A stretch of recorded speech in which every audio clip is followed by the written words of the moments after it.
untuk mendekatkan diri kepada Yang Maha Kuasa. Itu yang saya simpulkan dalam kehidupan saya. Terima kasih. Terima kasih Pak Joko ya. Kadang-kadang di kalangan umat Katolik ya, membaca kitab suci itu menakutkan ya. Betul. Nah, kadang-kadang kita tuh merasa bahwa harus sesuai dengan buku tafsir kitab sucinya ya. Sehingga kita kadang-kadang tidak hanya takut baca kitab suci, tetapi juga takut mengartikan. Saya mengajar kitab suci di program studi di mana saya sekarang berada, di pendidikan keagamaan Katolik, dan saya biasanya memberikan panduan yang sangat simpel ini ya, bagaimana kita membaca kitab suci ya. Simpel ya, yang pertama adalah kitab suci itu bicara apa ya. Lalu yang kedua, kitab suci itu bicara apa pada saya. Lalu yang ketiga adalah bagaimana kitab suci yang telah berbicara sesuatu pada saya, ini berbicara pada orang lain. Ini terutama kalau Anda terlibat dalam pelayanan kitab suci ya. Sebenarnya untuk keluarga-keluarga sangat cukup ya kalau Anda sampai pada level yang kedua aja udah sangat bagus. Kitab suci itu bicara apa, berarti Anda mencoba memahami isi kitab suci itu sejauh Anda telah membacanya, lalu bagaimana itu bermakna pada saya. Meneguhkan, ya. Maka jangan takut kalau Anda menggunakan banyak perasaan Anda dalam membaca kitab suci. Ya. Karena perasaan ya, afeksi ini seringkali bisa menghantar kita pada makna terdalam dari kitab suci. Malahan saya seringkali menganjurkan jangan buru-buru baca buku tafsir ya. Karena nanti Anda lalu jadi takut untuk menafsirkan ya. Jadi takut salah tentang arti kitab suci itu ya. Karena menurut saya ketika kita membaca kitab suci ya, Allah itu juga mau berbicara secara sangat personal untuk hidup Anda. Dan mungkin ini yang dialami agak sulit ya oleh paroki-paroki terutama pada masa pandemi ini ya. Karena sebenarnya dengan ekaristi daring, Romo itu kan mau menyapa semua ya. Nah, kadang-kadang kalau mau menyapa semua itu kadang-kadang tidak bisa menyapa setiap pribadi. Ya. Maka seringkali dari pihak Anda kadang-kadang tidak cukup ya, kita hanya mendengarkan katakanlah homili dari Romo ya. Anda perlu melengkapinya dengan Anda membaca sendiri dan bagaimana kitab suci itu berbicara secara pribadi pada Anda. In a way ya, we need to customize bacaan kitab sucinya ya, agar lebih kena pada diri Anda. Itu Pak Joko yang bisa saya tanggapi ya dari sharingnya. Saya sangat senang. Itu Romo. Terima kasih.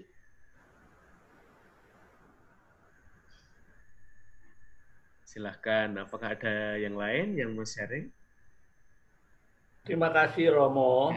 Apa yang diberikan oleh Romo pada saat ini, kebetulan memang untuk komunitas kita Las Vegas ini, di mana gereja adalah rumah. Dimulai dari rumah. Bersekutu dimulai dari rumah itu ya. Dan juga dibilang gereja kecil itu ada rumah kita sendiri dan dimulai dengan suami istri kalau nggak ada anak, dan lalu ada anak membawa anak untuk bersama-sama. Sedikitnya, paling sedikit adalah kalau makan malam itu bisa makan bersama, ya kita jangan makan bersama untuk santapan jasmani aja, tapi yang rohani di situ.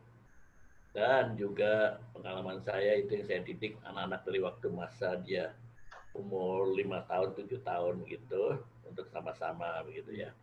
Dan terus firman itu memang suatu dasar untuk bertumbuhnya kita sebagai gereja. Dan lalu firman itu, jangan takut seperti Romo bilang benar, dan apalagi sekarang banyak panduannya itu kita bisa ambil dari bacaan harian dari gereja. Yang misalnya sudah ada bahasa Indonesia, e-Katolik, ambil dari situ. Dan terus dari dari apa namanya bahasa Inggris USCCB begitu ya, Magnificat. Jadi sangat mudah sekali. Kalau kita tahap pertama itu ya bisa kita ambil apa refleksinya dari bacaan tersebut kan. Di Katolik itu Romo juga ada yang memberikan di situ. Dan lalu kita belajar juga memang apa yang Romo bilang. Jadi pengalaman saya sebelumnya pagi itu saya berdoa sendiri, apa ini firman untuk saya di situ. Dan kemudian nanti tergerak, oh firman ini untuk yang lain juga, untuk anak di situ ya. Dan masa pandemik ini benar-benar luar biasa. Kita diperdalam dan banyak diberikan makanan rohani yang bisa dari mana saja, mau dari Vatikan, mau dari mana saja, dari Indonesia, segala apa dan sebagainya di situ. Jadi suatu memperkaya. Tuhan luar biasa. Kita di lockdown rumah, tapi dengan di lockdown rumah itu kita bisa menerima Tuhan Yesus yang adalah firman. Baik melalui dengan streamline, mau ikut misa 2-3 kali juga bisa di situ. Jadi tepat sekali apa yang diajarkan, diberitahukan Romo pada hari ini. Gereja adalah mulai dari rumah dan keluarga di situ. Ini yang saya dapatkan. Terima kasih Romo. Terima kasih Pak Hendri. Ini juga sangat menguatkan ya. Karena mendengar sharing dari teman-teman ini, lalu gereja rumah itu bukan konsep ya, bukan gagasan, tapi betul-betul sangat hidup ya. Dan saya kira mungkin yang kadang-kadang apa ya, ketika menyiapkan materi ini saya browsing ya beberapa materi di website ya. Sayangnya kadang-kadang apa ya, Ecclesia Domestica ini masih dalam tataran yang sangat konseptual ya. Gambarannya begini ya, tapi kadang-kadang yang hilang adalah kisah-kisah keluarga ya, yang menghidupi gereja itu berpindah dari paroki ke rumah ya. Tadi misalnya dengan pengalaman Ekaristi daring ya. Siapa pernah mengira ya bahwa kita bisa misa ya dengan paus sendiri ya. Kita dulu kan membayangkan ya kalau mau ketemu paus itu harus ke Roma, ikut audisi ya. Sekarang ini saya setiap hari bisa misa dengan paus ya. Dan betul. Apa ya? Dan saya kira banyak iman keluarga-keluarga dikuatkan ya. Karena mengalami bahwa Allah melalui kehadiran paus dan banyak siapapun yang melayani gereja pada masa pandemi ini ya. Allah yang menemani ya, yang hadir itu menjadi sangat konkret ya kita alami ya. Beberapa tahun yang lalu ya ada seorang spiritual dari Amerika, Henry J. M. Nouwen ya. Beliau mengajak kita untuk semacam melakukan rapid test ya terhadap kesehatan keluarga kita. Dan Romo Nouwen itu mengatakan kalau kita mau rapid test terkait dengan kehidupan keluarga itu sangat simpel kok. Ada 3 lokasi di mana kita perlu rapid test ya. Yang pertama di meja makan, yang kedua adalah di ruang keluarga, dan yang ketiga adalah di ruang atau di kamar tidur ya.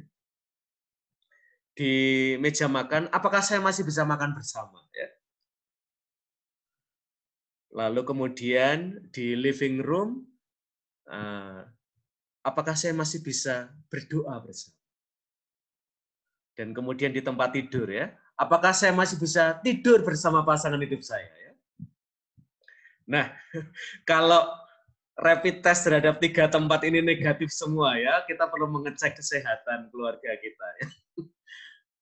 Tapi saya sangat tertarik dengan gagasan itu ya, bahwa tadi seperti sharingnya Pak Henry juga adalah bahwa meja makan menjadi penting lagi ya selama masa pandemi.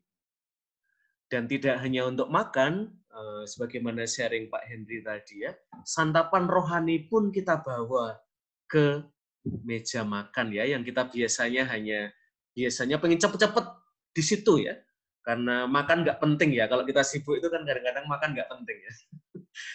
Kita kerja sambil makan, jadi yang penting itu kerjanya ya, makannya itu hanya sambil lalu ya. Saya suka ngecek kesehatan saya di kamar saya ya.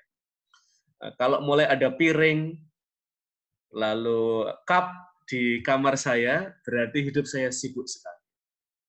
Karena saya tidak menyediakan waktu khusus hanya untuk menikmati makanan dan minum. Maka saya biasanya, ini di kamar saya sudah ada berapa gelas ini? Sudah ada 3 gelas ya. Karena lately ya, minggu-minggu ini hidup saya sibuk sekali ya, dari satu seminar ke seminar lain, dari rapat satu ke rapat lain, dan semuanya pakai Zoom, Google Meet, dan aplikasi ya. Sehingga kayaknya hidup saya itu hanya ada di sekitar laptop saya ya. Ini sebenarnya tanda yang mulai tidak sehat ya. Karena saya lalu tidak punya waktu hanya untuk ketemu teman saya, makan bareng, mungkin spend time 30 sampai 1 jam bersama mereka. Terima kasih Pak Henry Sanjaya atas sharing-nya, sangat menguatkan.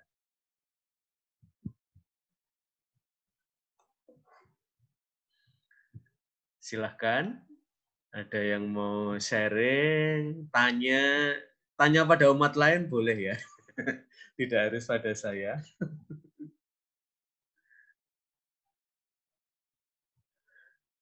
Silahkan, siapa yang mau berbagi? Silahkan Yudi. Ya udah, saya mau sharing. Ya, selama pandemi. Ya selama saat ini sih memang kita sekeluarga jadi lebih dekat. Biasanya tuh kalau normalnya jarang doa bareng, Mbak. Susah gitu untuk doa bareng. Karena saya suami juga kan waktu kerjanya beda. Makan juga sendiri-sendiri, semua sendiri-sendiri.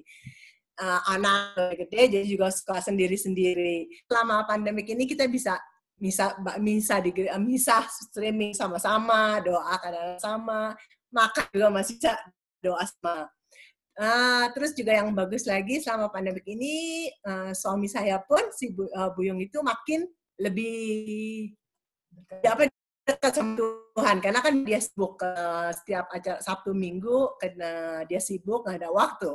Tapi selama ini karena dia lebih di rumah ya, jadi waktunya tuh banyak dia denger baca Alkitab, dengerin nyanyi-nyanyi rohani, masih ada waktu. Nah, yang saya lagi pikir problemnya gini, sampai kapan ini bisa? Karena begitu aktivitas mulai lagi, bubar, udah nggak akan ada lagi saat kayak gitu. Kayak sekarang aja anak saya yang gede udah balik sekolah, udah nggak ada waktu doa sama lagi, dan dia pun udah nggak ke gereja lagi di sana. Nah, selama ini suami saya kerja baru 2 hari, tapi kalau udah dipanggil hari kerja, udah nggak ada waktu doa sama-sama, udah nggak ada, semuanya udah bubar, udah nggak ada waktu lagi gitu. Ya, jadi kayaknya waktu saat ini ada bagus ada enggaknya juga sih buat kami sekeluarga. Jadi kayaknya buat saya ya untuk sementara oke, but nggak mungkin untuk selama itu, kayaknya susah ya. Itu aja yang saya mau share.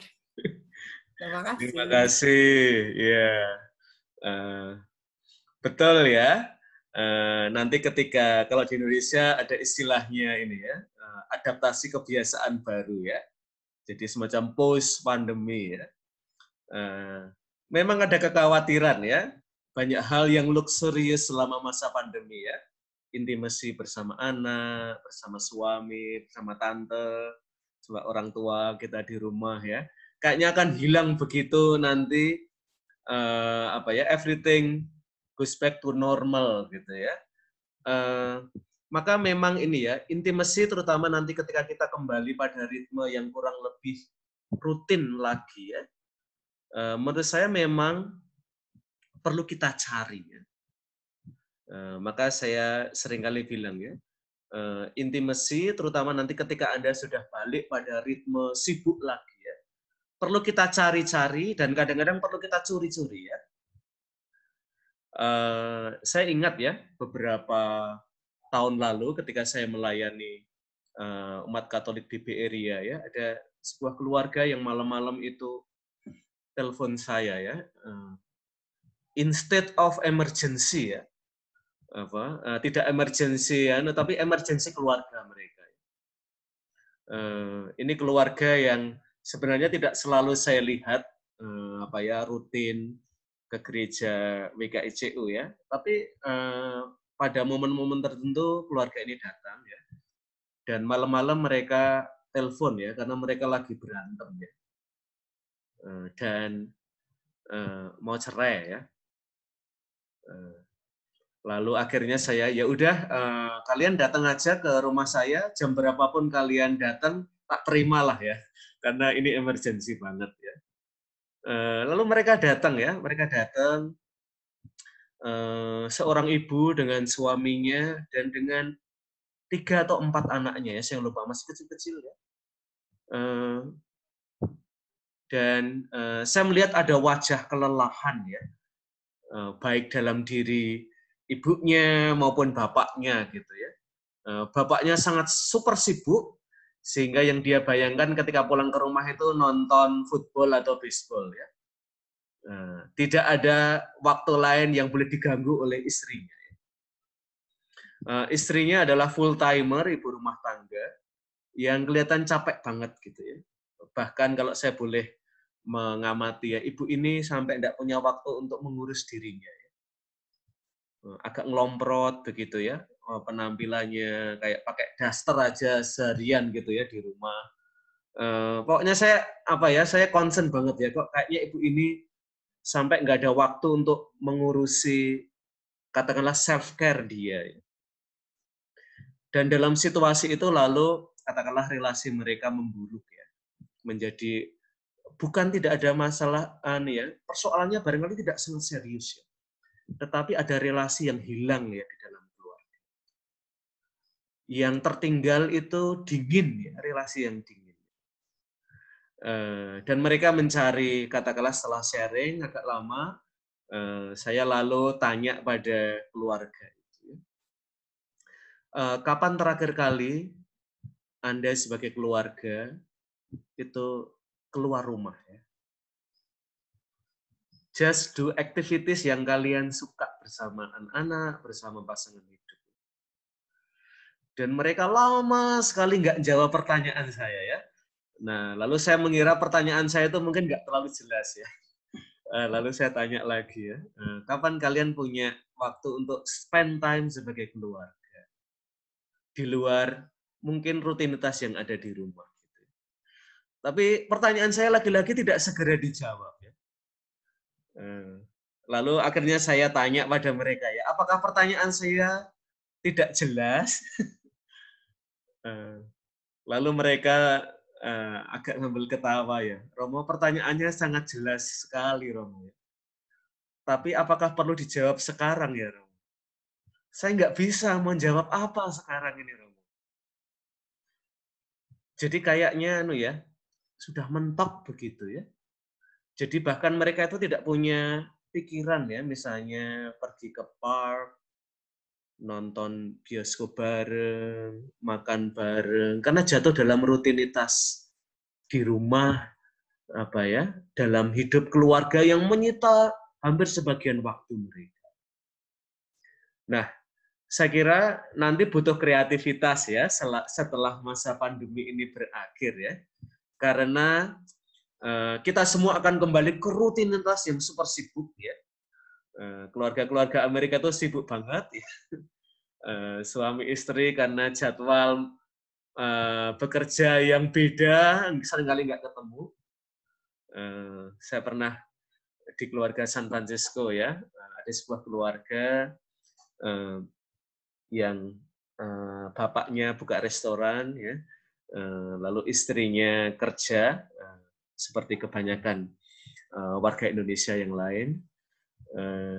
Dan dia pernah membuat sebuah pengakuan yang menurut saya sangat menyentuh hati. Romo, kalau saya boleh menghitung berapa jam saya ketemu anak saya di rumah dalam sehari,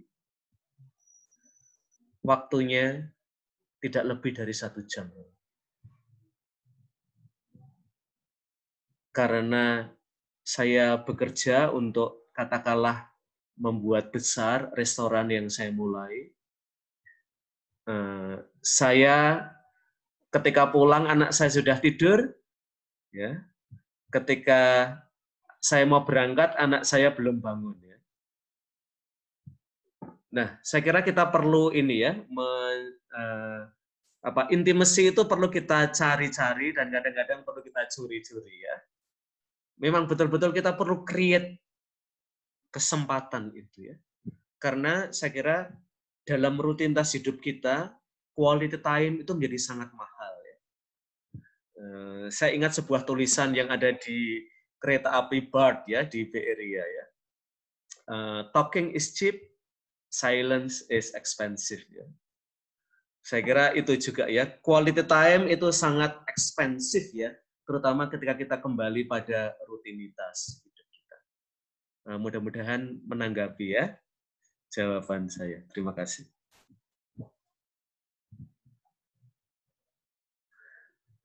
Silahkan, ada yang mau sharing lagi? Ayo. Iya, ini kelihatannya digilir ya. Oh, ini tokoh yang kita canangkan untuk pemilu akan datang, Romo. Saya ada, Romo. Ya, silahkan Tante. Ada sedikit ya. Ya, silahkan. Sharing. Ibu Teresia. Ibu Teresia. Puji Tuhan. Selama pandemi ini, Romo ya, saya sangat berterima kasih sama Tuhan karena kan saya biasanya kalau berdoa kan berdoa sendiri ya, belum pernah gitu berdoa sama suami gitu. Terus saya berdoa minta sama Tuhan supaya suami saya bisa berdoa sama-sama. Puji Tuhan saya dikabulin. Jadi suami saya mau berdoa sama-sama gitu.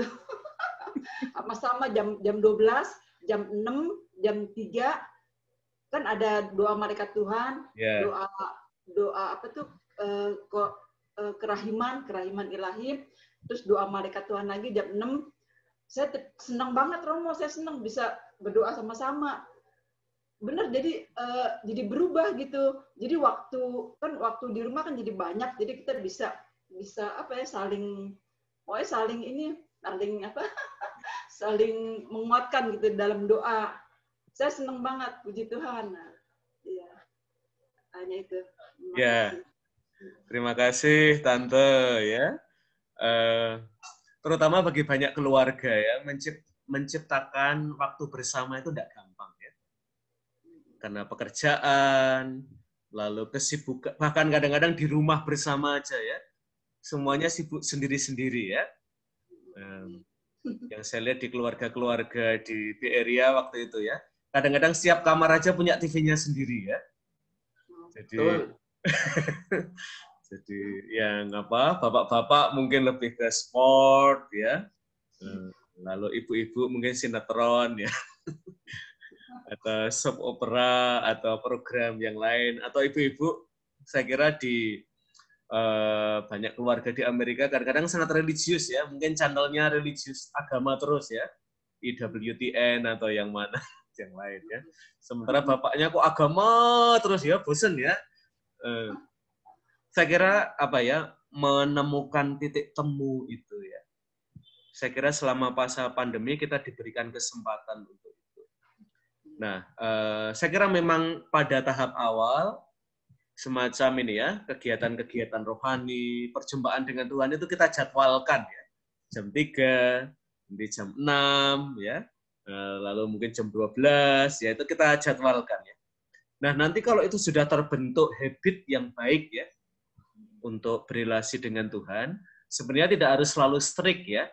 Tidak harus semua waktu itu ya. Mungkin bapak-bapak yang agak komplain ya pada istrinya ya. Kalau diajak jam 3 diajak doa lagi, jam 6 diajak lagi ya, jam 12. Saya kira nanti ini ya, waktu itu menjadi yang penting sebenarnya adalah quality time ya. Soal kuantitinya ya, itu masih bisa dinegosiasikan. Karena ketika quality time itu sudah terbentuk ya, quantity itu mengikuti menurut saya. Kadang-kadang ya, misalnya dalam kesibukan saya, itu kan kita semacam ada peraturan ya, untuk melihat situasi batin kita selama setengah jam dalam sehari. Kadang-kadang waktu itu tidak menjadi sangat sulit ya. Maka saya biasanya kalau ada waktu 5 menit ya dipakai, ya tidak harus 15 menit. Ya. Karena menurut saya dalam waktu 5 menit itu pun kalau saya masih bisa melakukannya ya, saya masih bisa untuk melihat hidup saya selama setengah hari, dan kemudian nanti malam sebelum tidur saya melakukannya lagi 5 menit ya. Kadang-kadang belum selesai melihat situasi batin sudah ketiduran ya, saking capek. Tapi ya nggak apa-apa ya, karena buat saya yang lebih penting nanti kalau sudah ada habit, entah berdoa atau difusi, waktu itu menjadi lebih secondary ya, tidak primer ya. Kalau primer kan kita merasa bersalah kalau jam 3 udah lewat 5 kok belum berdoa ya, atau jam 6 kok suami saya masih asik. Ya, atau nanti jam 12 ya, suami saya malah masih berkebun atau apa ya. Nanti dari segi kuantitinya lebih mengikuti ya. Tetapi di rumah itu ada atmosfer doa, Tuhan itu hadir dalam diri pribadi-pribadi di rumah. Kalau itu aja udah tercipta ya, saya kira gambaran Ecclesia Domestika itu sudah hadir dalam keluarga-keluarga Anda. Anda tidak perlu menjadi suster atau bruder atau romo ya di rumah ya. Jangan ngalah-ngalahin kita ya. Anda tetap perlu jadi awam ya. Tetap berdoa di tengah-tengah kesibukan Anda ya. Anda tidak perlu jadi suster atau bruder atau frater atau bahkan romo ya dalam hidup rohani. Tetap jadilah keluarga. Terima kasih. Iya. Silahkan. Sharing lagi. Ayo Bayu, yang biru sudah ditutup. Lim. Oke, saya nambahin aja. Rumah sebagai tempat doa, emang benar sih kalau kita berdoa emang harus asalnya dari rumah, ya kan? Karena saya dari kecil dididik, ya kan, waktu makan, duduk, semua berkumpul, kita doa makan. Dari yang paling kecil kita kumpul pada saat kita makan pagi, makan siang, pulang sekolah, ya kan?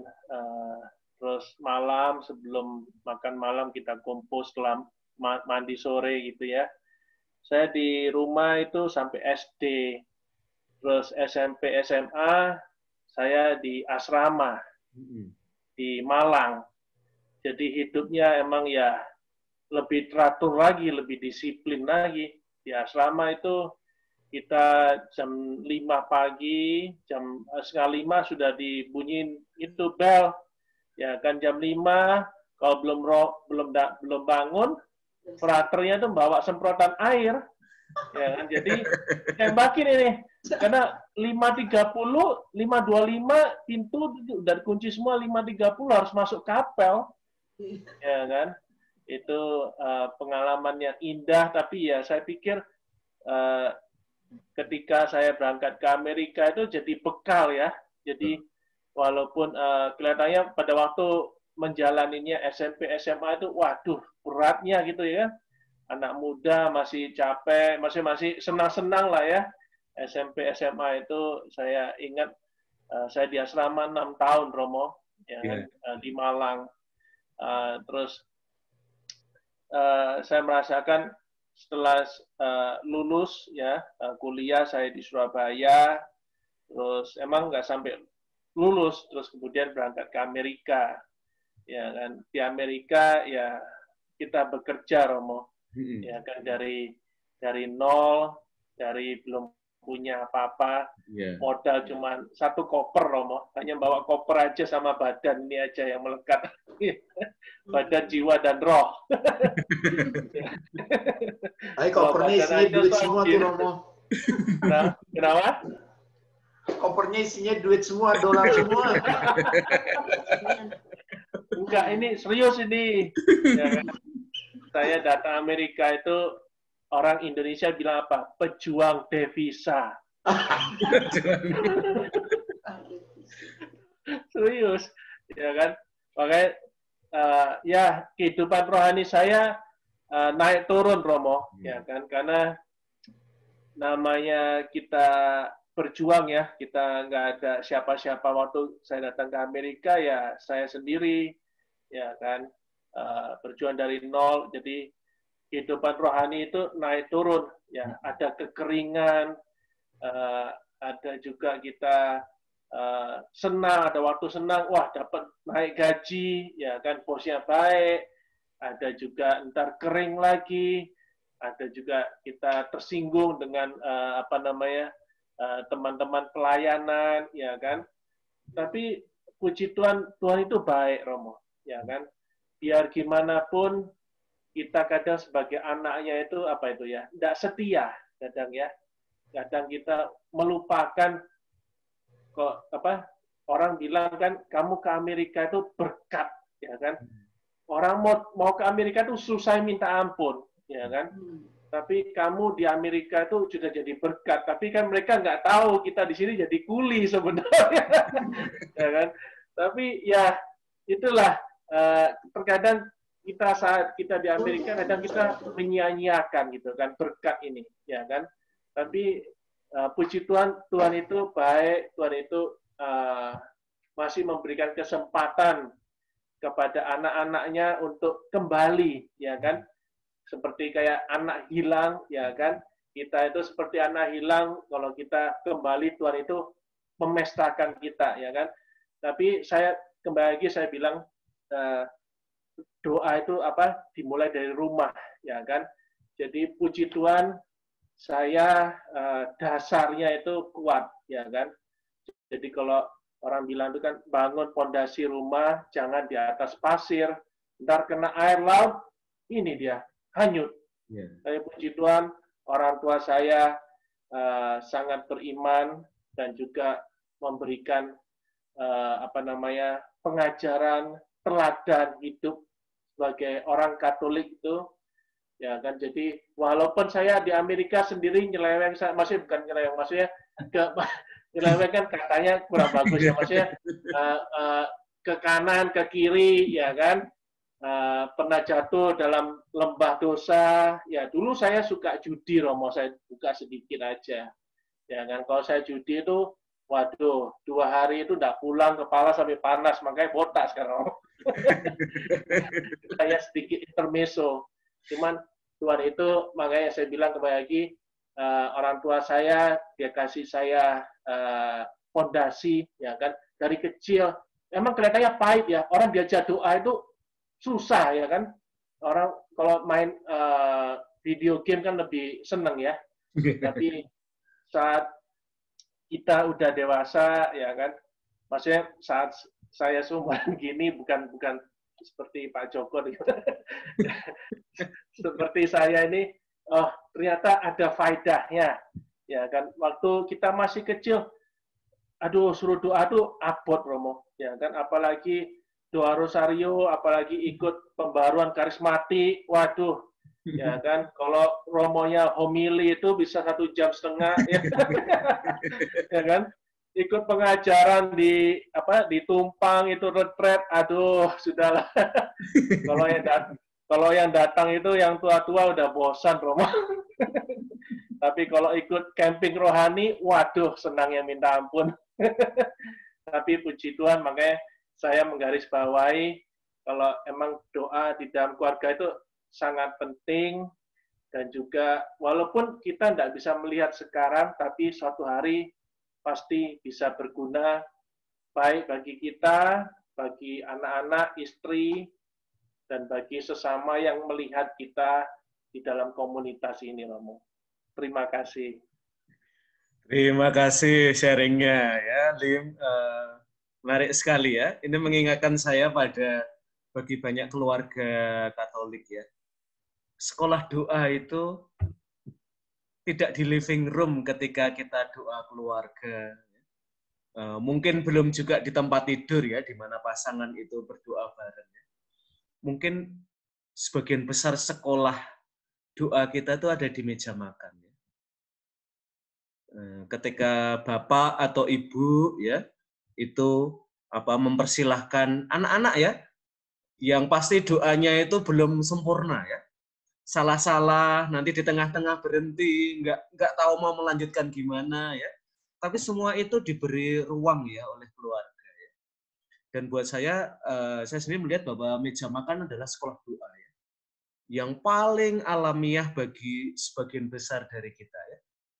Dan karena itu lalu kita mengalami lebih mudah ya berdoa di gereja, nanti di persekutuan doa, di tempat kerja, kita semacam menciptakan atmosfer spiritual ya di situ ya.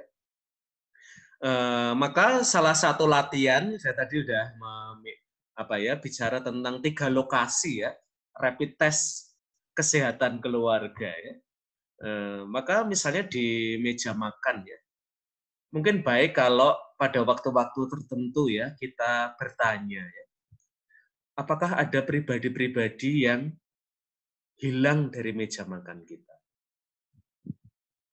Atau sudah lama tidak ada di situ? Nah, kalau misalnya ada, mungkin ini adalah saat yang baik untuk menyapa mereka kembali. Maka di dalam keluarga, baik juga ya kita menciptakan event ya. Kita jadi event organizer ya, terutama orang tua ya. Atau mungkin sekarang juga bisa digantikan dengan anak ya. Bahwa intimacy itu seringkali perlu kita ciptakan. Misalnya di keluarga saya ya, ibu saya itu selalu sangat care dengan ulang tahun ya, terutama dirayakan di dalam keluarga. Ibu saya paling tidak bisa melupakan setiap ulang tahun dari anggota keluarga. Bapak saya sering lupa ya, sering lupa karena sibuk ya, sibuk ngitung duit ya di bank ya. Lalu, tapi ibu saya kan full time di rumah ya. Dan ibu saya selalu punya cara ya, meskipun ulang tahun itu kita rayakan setiap tahun ya. Saya tadi melihat foto di keluarga kami ya, lucu ya sebenarnya. Perayaan ulang tahun kami itu selalu ada sate di situ ya. Selain kue ulang tahun ya, menunya itu dari tahun ke tahun sate aja ya. Saya lihat fotonya kok sate terus ya setiap tahun. Meskipun menunya sama, tetapi intimasinya itu beda banget. Sekarang mungkin satenya lebih banyak karena keponakan saya tambah besar ya. Tapi tetap sate aja ya, sate yang kami beli dari tempat orang jual sate nggak jauh dari rumah kami, hanya sekitar 2 atau 3 menit aja. Kami selalu mampir di situ ya. Paling nanti ada tambah apa gitu ya. Tetapi bahwa ibu kami itu selalu mengingatkan ya, kalau ulang tahun semuanya pada pulang. Kamu sibuk apapun, kalau tidak ada alasan yang sangat berat sekali, pulanglah. Dan buat saya momen itulah intimasi itu terjaga. Maka tadi ya juga pengalaman ya bahwa kita mungkin jadi itu ya pencari divisa ya. Pengalaman itu kan bisa jadi broad banget gitu ya, kayaknya apalagi yang harus ambil double jobs ya. Tapi pengalaman bahwa saya akhirnya mengalami ya bahwa Tuhan itu sangat baik dalam hidup saya, itu buat saya pengalaman yang sangat basic tentang Allah. Karena bagi sebagian orang justru pengalaman itu udah nggak ada lagi. Maka pada situasi-situasi itu, kalau dalam bahasa teman-teman kita di psikologi ya, kalau orang sudah nggak punya pengalaman akan Allah yang baik, sebenarnya dia ada di bottom line hidup dia sebagai manusia. Karena dari situlah orang lalu biasanya itu ya mulai melukai diri atau kadang-kadang percobaan suicide dan macam-macam. Ketika orang tidak punya lagi pengalaman akan Allah yang baik ya. Nah, maka sebagaimana tadi disaringkan oleh Lim ya, seringkali pengalaman kita selama masa pandemi adalah the return of the prodigal son ya. Kembalinya si anak yang hilang. Karena selama masa pandemi kita jadi tahu ya, ternyata ada banyak hal yang hilang dalam rumah kita ya sebelum masa pandemi. Misalnya intimacy ya. Ketika kita pandang bahwa hidup kita itu seluruhnya berarti kalau nanti tergantung ya di LA itu standar LA, Las Vegas ya, standar hidupnya kayak apa gitu ya. Kalau udah punya mobil merek tertentu ya, kalau sudah punya rumah di kawasan tertentu. Nah, kadang-kadang intimacy kita itu hilang ya. Jadi kita jadi tidak hanya pekerja keras, tapi seringkali jadi workaholic ya dalam hidup kita.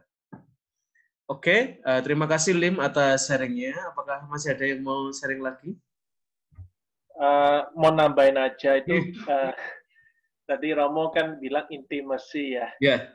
Saya ada satu hal yang mungkin terus mengingat.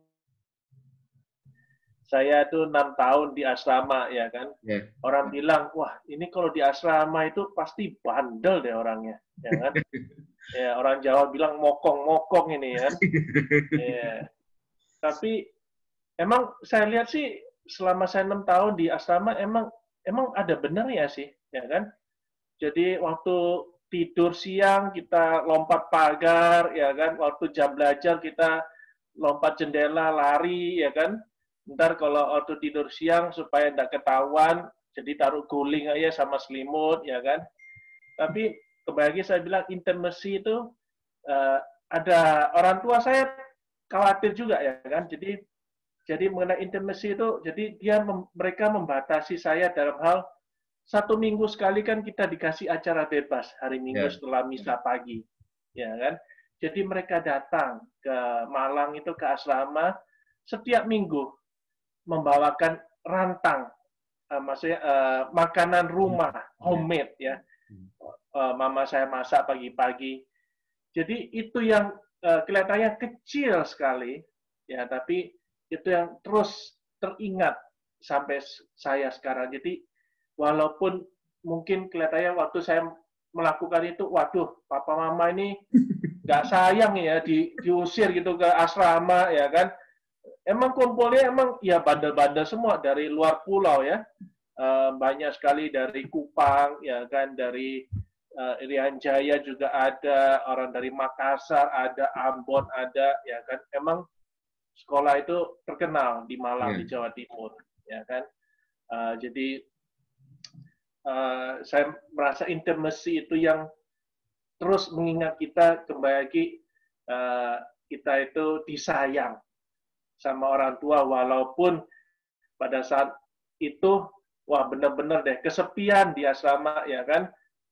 Ya rame, teman banyak, ya kan, tapi kok ada yang missing, ya kan. Kelihatannya wah orang tua ini kok nggak sayang, tapi enggak. Setelah saya menjalani proses itu selama 6 tahun, hampir setiap minggu papa mama saya nggak pernah absen, ya kan.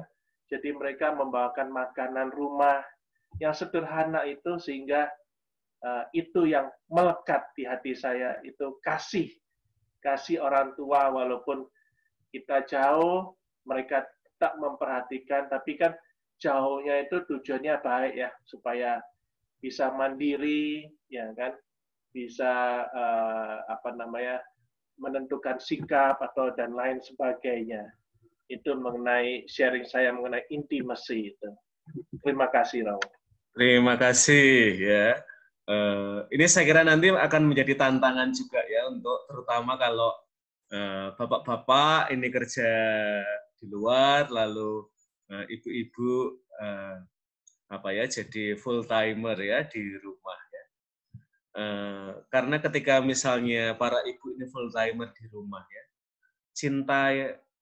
cinta ibu pada bapak itu kan tidak sayang-sayangan pakai bunga ya. Tetapi cinta ibu pada bapak itu jadi nasi ya. Jadi apapun yang ada di atas meja. Maka saya kira tantangan untuk misalnya bapak-bapak yang bekerja di luar rumah adalah bisa melihat cinta itu dalam nasi. Istri Anda barangkali bukan chef nomor 1 ya, tetapi effort dia untuk menghadirkan cinta itu dalam sepiring nasi ya dan lauk. Ya. Saya kira itu perlu kita apresiasi. Dan saya kira itu tantangan ya. Ada sebuah kisah juga ini dari salah satu keluarga yang saya nikahkan di Beria ya. Setelah beberapa waktu nikah punya anak kecil ya. Istrinya komplain pada saya, Romo, saya minta suami saya mbak diberitahu, Romo. Jadi istrinya ini full timer di rumah, lalu mengerjakan beberapa hal yang memang generate income ya. Tapi sebagian besar di rumah, dan dia merasa bahwa dari pagi sampai malam itu dia belum istirahat. Dan capek ya, dan ketika melihat suaminya pulang, ibu ini pengen berbagi ya, kamu mbok jaga anak kita sebentar gitu ya.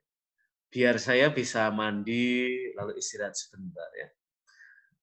Dan pasangan yang saya nikahkan ini dia masih teringat ya jawaban suaminya ya. Saya itu udah kerja seharian ya, saya capek ya, saya pengen nonton TV. Kok saya pulang-pulang kamu kasih anak kita ya untuk saya jaga. Dan pada momen di mana terjadi konfrontasi itu sang istri ini menyadarkan suaminya. Apakah kamu kira saya sejak pagi sudah istirahat sedikit pun ya? Saya belum istirahat. Dan ketika saya melihat kamu pulang, saya merasa saya ada waktu untuk istirahat. Dan jawaban kamu begitu. Dan itu menjadi momen pembelajaran ya. Bagaimana intimasi dengan pasangan, nanti di dalam keluarga, itu seringkali perlu kita ciptakan bersama. Ya. Thank you Lim atas sharingnya. Cinta dalam serantang makanan ya. Terima kasih. Apakah masih ada yang mau sharing lagi? Kita sekarang udah 10:27 waktu Jogja. Sudah hampir 1,5 jam kita di sini. Apakah masih ada yang mau sharing lagi? Ayo silakan Tantri. Andre, monggo Andre. Iya. Ini seperti di kelas ya, mulai dipresensi satu demi satu ya.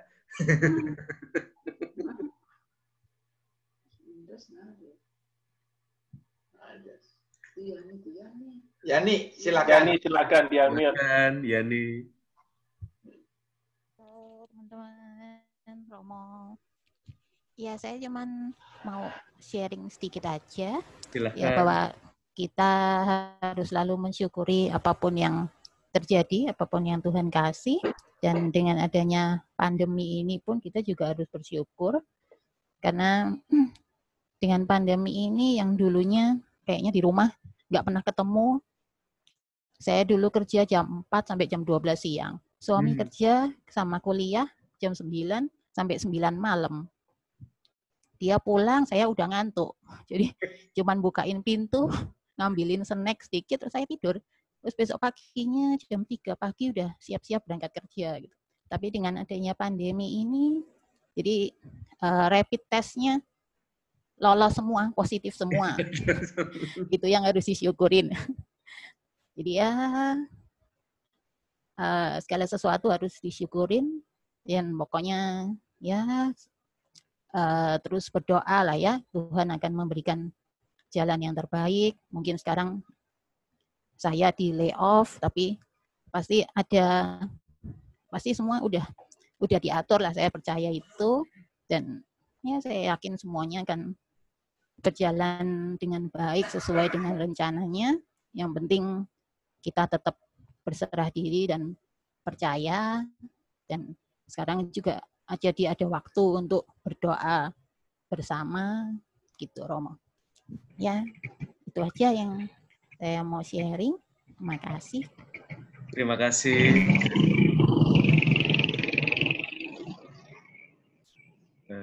Ini Andre mau bicara juga atau? Saya masih di perjalanan.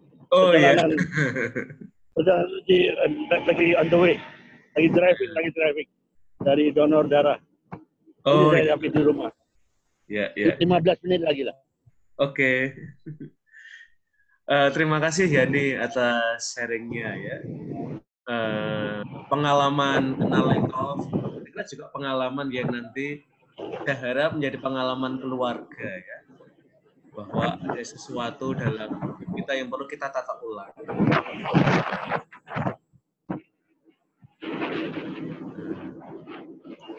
Mungkin Pak Andre bisa di-mute dulu aja. Jadi saya masih ingat ya Yani,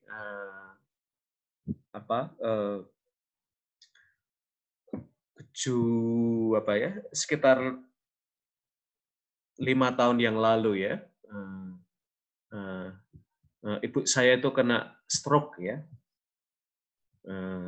karena waktu itu ada juga gejala kanker serviks ya, lalu jatuh ke stroke ya setelah ayah kami meninggal ya, mendahului ibu ya. Dan ibu kami itu harus kita rawat ya. Saya kira dulu itu ibu kita akan pulih dalam waktu yang sangat dekat ya. Jadi kita nggak punya rencana sangat panjang untuk merawat ibu kita ya. Paling sebulan lah paling lama gitu ya. Tetapi ternyata waktu merawat ibu kami itu 5 tahun. Sampai kemudian ibu kami itu menghembuskan nafas yang terakhir. Dan 5 tahun itu menjadi saat yang tidak gampang buat kami ya, anak-anaknya ya. Kami perlu gantian ya, shift siapa yang akan merawat ibu, menemani beliau makan, memandikan, lalu mengajak keluar. Singkatnya adalah agenda hidup kami harus ditata ulang. Ya. Saya tidak bisa hidup dengan agenda lama.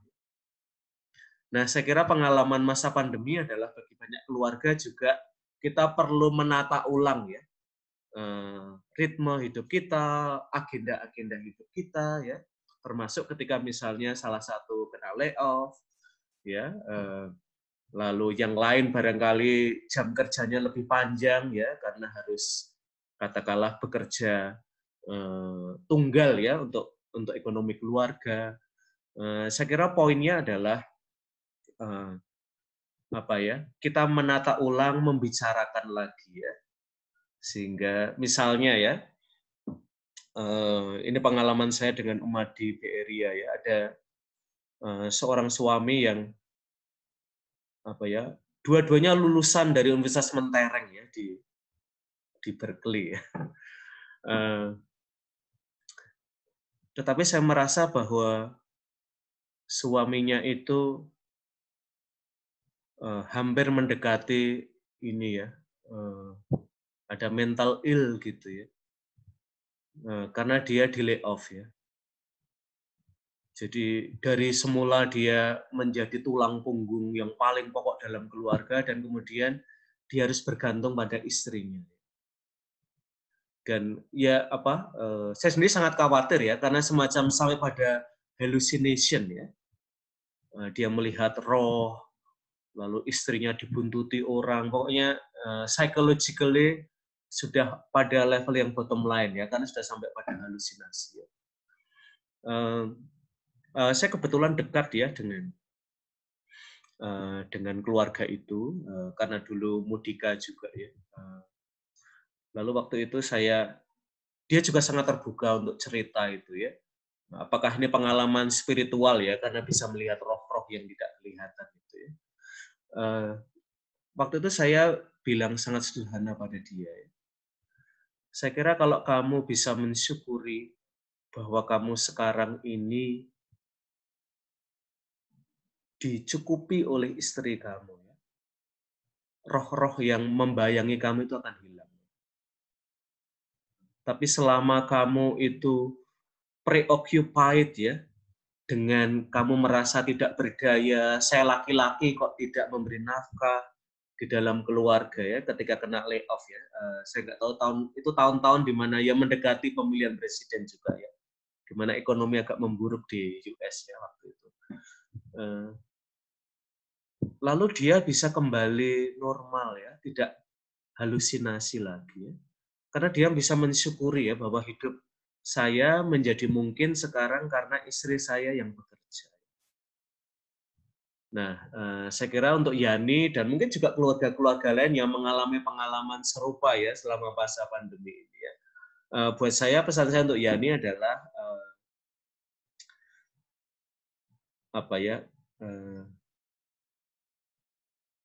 dalam keluarga ya, kita mengusahakan bareng-bareng.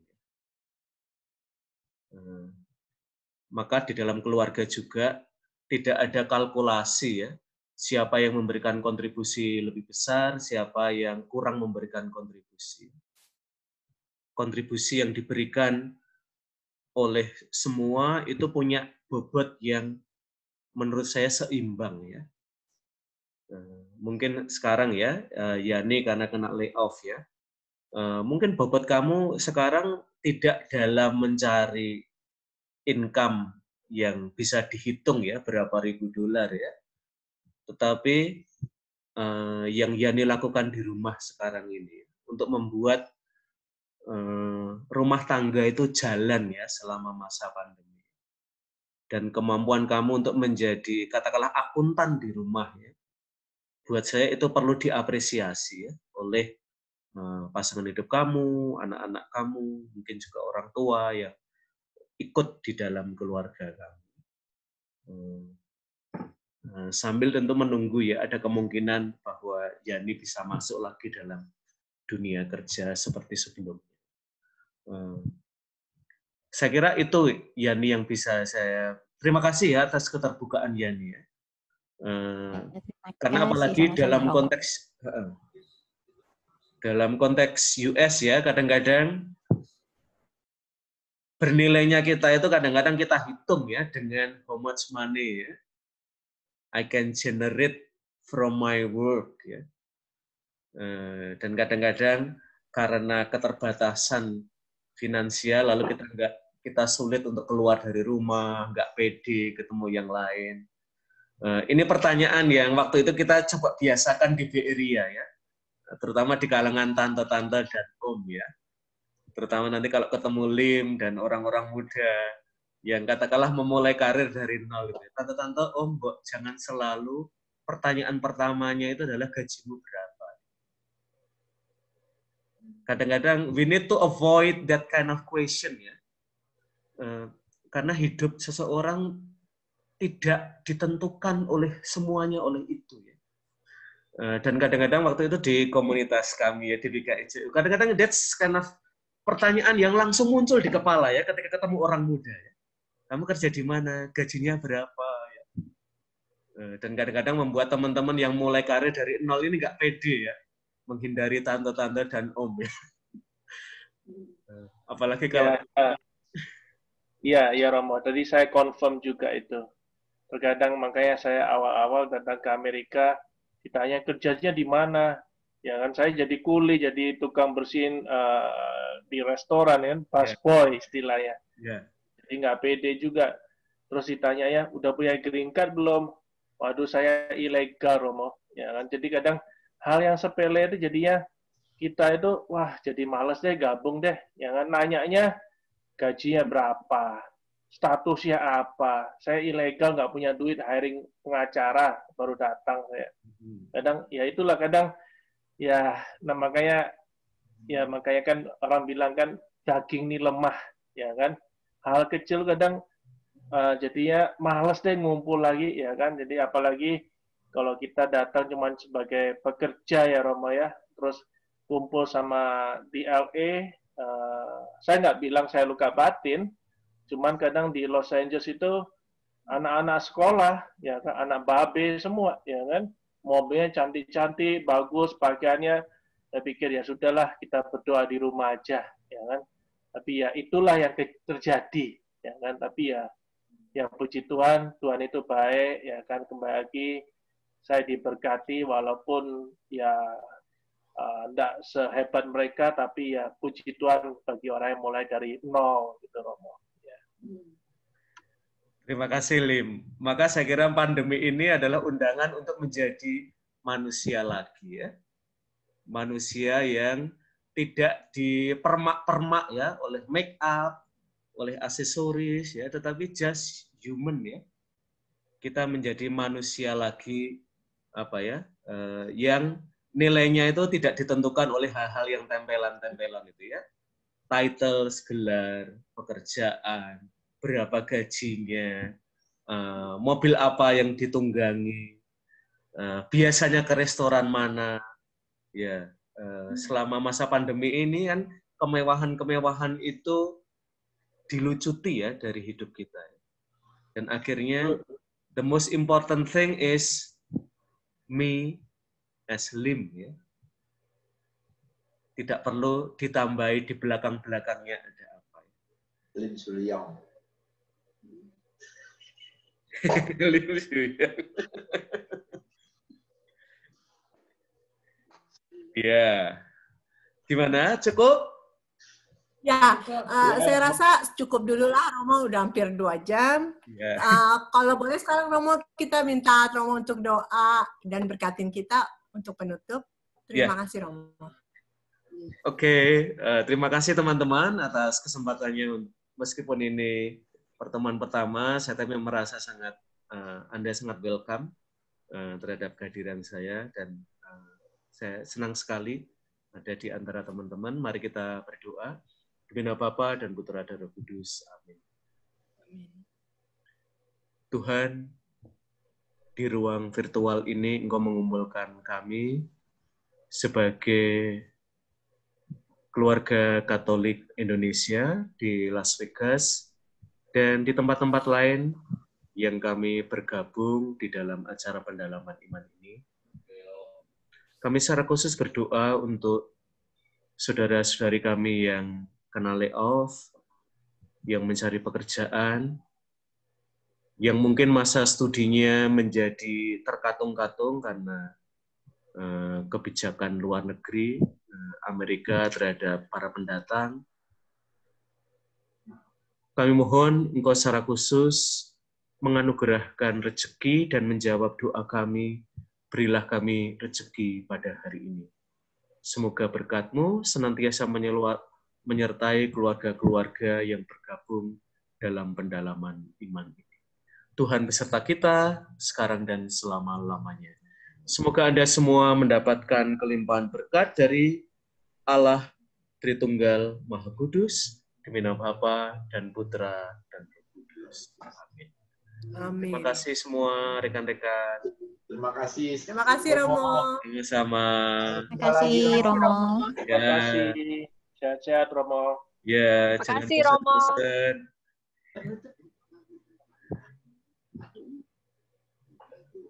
Ada lagu Pak Joko mana Pak? I love you.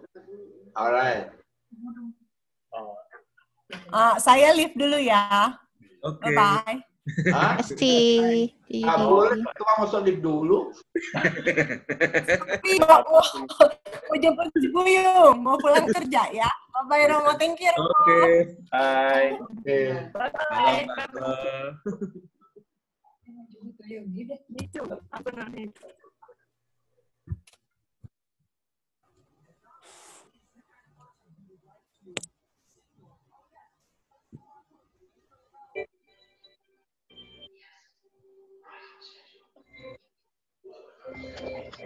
Bye.